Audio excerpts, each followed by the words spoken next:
নমস্কার সবাইকে। আমরা প্রত্যেকেই কিন্তু পূজা করি, কিন্তু পূজার যে সঠিক মিনিংটা সেটা কিন্তু আমরা অনেকেই জানি না।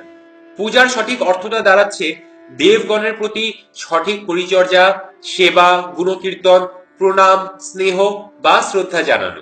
মজার বিষয় হচ্ছে যে দেবগণ দেবীগণ এরা কারা সেটাই আমরা জানি না। সেই জন্য ভাবি কি যে ওই যে মূর্তির আদলে আমরা যে জিনিসটা বানাই সেটাই হলো আমাদের দেবতা। দেবতার সঠিক মিনিংটা হচ্ছে যে আমাদেরকে দেয়, নিঃস্বার্থভাবে আমাদেরকে কেউ কিছু দিলে সেই কিন্তু আমাদের দেবতা। একটা ক্ষুধার্ত রাস্তায় হয়েছে কি না খায় অনেকদিন ধরে পড়েছিল, একটা সামর্থ্যবান ব্যক্তি ওই পাশ দিয়ে যাচ্ছিল, তো ওই ক্ষুধার্ত ব্যক্তিকে দেখে সে কিন্তু হয়েছে কি তার পকেট থেকে কিছু টাকা বের করে তাকে দিয়ে দিল। তা সেই ক্ষেত্রে ওই যে ক্ষুধার্ত ব্যক্তিটা, ওই ক্ষুধার্ত ব্যক্তির দৃষ্টিতে ওই যে সামর্থ্যবান ব্যক্তি সে কিন্তু দেবতা, কারণ তাকে তার ক্ষুধা নিবারণ করার জন্য কিছু দিছে নিঃস্বার্থভাবে। তা দেবতা কারা হইতে পারে? যেরকম আমাদের মা বাবা, আমাদের বাবা হলো আমাদের দেবতা, আমাদের মা হলো আমাদের দেবী। তারপর গরু, সেটাও কিন্তু এক দৃষ্টিতে আমাদের দেবী, কারণ মায়ের দুধ ছাড়ার পরে সব থেকে স্বাস্থ্যকর যদি কোনো দুধ আমরা পান করে থাকি সেটা কিন্তু গরুর দুধ। তারপর বোন, ওয়াইফ, এরা যারাই আছে তারাও কিন্তু আমাদেরকে কোনো না কোনো ভাবে কিন্তু দিচ্ছে, আমাদেরকে সেবা দিচ্ছে, আমাদেরকে রান্না বান্না করে খাওয়াচ্ছে, অথবা হয়েছে কি যে আমাদের জামা কাপড় এগুলো গোছগাছ করে দিচ্ছে। তারপর আমাদের স্ত্রী, সে কিন্তু অনেক বড় ধরনের একটা দেবীর কাজ করতেছে, কারণ একজন স্ত্রী তার স্বামীর সন্তানকে তার গর্ভে ধারণ করতেছে এবং ওই সন্তানটাকে গর্ভধারণ করে সে মা হিসেবে হয়েছে কি দেবী মা হিসেবে পরিচয় দিচ্ছে। আমাদের সনাতন ধর্মে নারীদেরকে হয়েছে কি আমরা দেবী হিসেবে হয়েছে কি পূজা করি।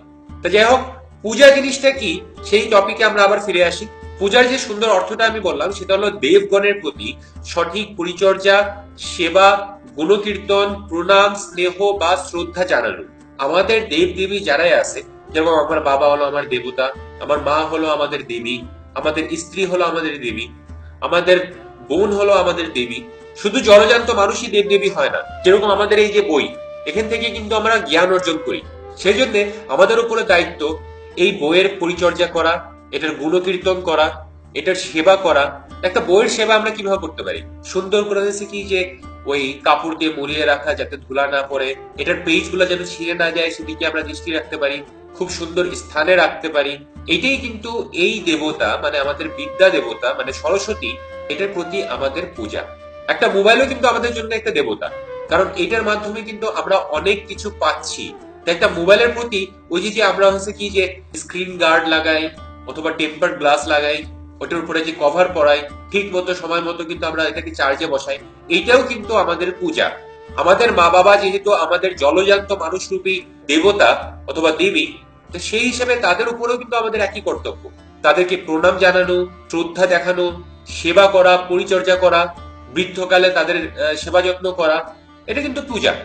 শুধুমাত্র কোনো প্রতিমার সামনে গিয়ে মাথা নত করে এই যে হাত জোর করে এসে কি মন্ত্র পড়াটাই কিন্তু পূজা না। সনাতন ধর্ম শুধুমাত্র এই পূজা পার্বণের মধ্যে কিন্তু লিমিটেড না।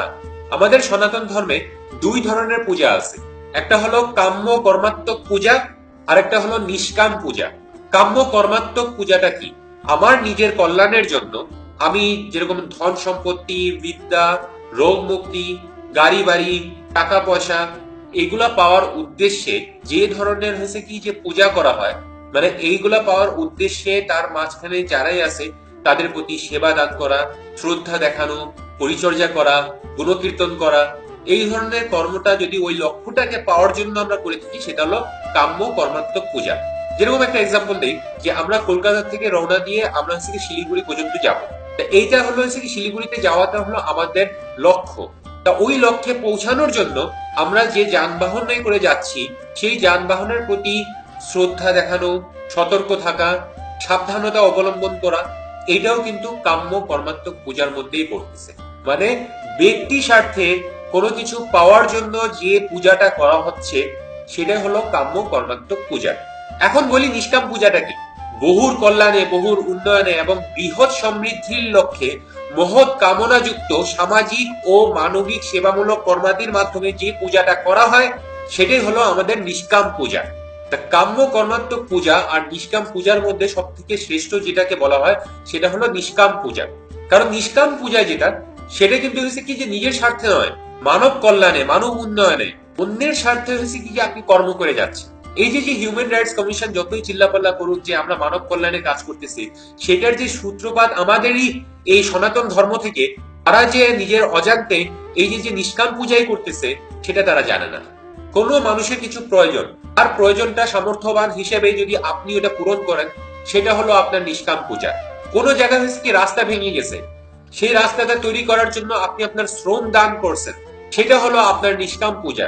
কিন্তু যদি এরকম হয়ে থাকে যে আপনি বহুর উন্নয়নে কাজ করলেন, বহুর উন্নতির জন্য কাজ করলেন, বহু মানুষের রোগের চিকিৎসা করলেন, বহু ক্ষুধার্ত মানুষের পেটে হয়েছে কি যে খাদ্য যোগাইলেন, সেটা যদি নিঃস্বার্থ হয়ে থাকে তাহলে সেটা হচ্ছে নিষ্কাম পূজা। কিন্তু এটা যদি হয়ে থাকে যে আপনি কোনো সময় ভোটে দাঁড়ানোর জন্য এই ধরনের নিষ্কাম পূজা করতেছেন, সেটা কিন্তু আসলে নিষ্কাম পূজা নয়। কারণ নিষ্কাম পূজার আদলে আপনি কিন্তু ভোটের চাহিদা রাখতেছেন, সেটা কিন্তু নিষ্কাম পূজা নয়, সেটা কাম্য কর্মাত্মক পূজা। নমস্কার সবাইকে।